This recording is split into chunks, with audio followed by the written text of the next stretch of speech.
Hi, I'm John Lunn. I'm a flute maker. I've been making flutes now for 45 years. Several years ago, I was asked to make a right-hand only flute.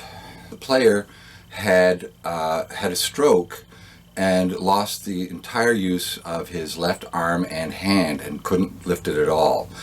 So I decided that I would redesign the instrument completely rather than try and adapt an existing working model. I created a flute that had double keys for operating left hand with the front of the fingers and right hand with the back of the fingers, plus what I called a slam bar, which closed the entire left hand with one key. I put the thumb key was no longer for a B flat because I rotated it around to the front and operated the G sharp and G on the back of the instrument.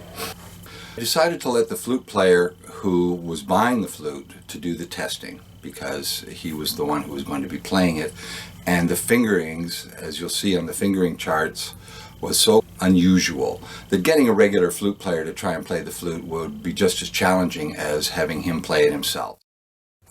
Holding the flute presented an entirely different kind of challenge.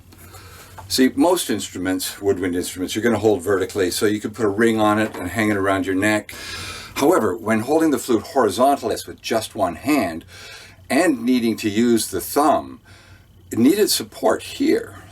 So I took a harmonica holder that you play with your mouth organ and put a piece of PVC tubing around it with a hole that was cut for where the lip plate goes. So you could slide the flute through and hold it like this and be able to put it up exactly where you'd need and be able to blow. But I also needed to make sure that he could assemble the whole thing, put it on, put it together all with one hand.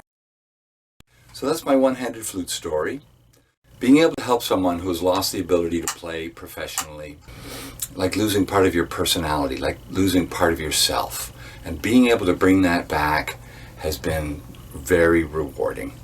So good luck to everyone.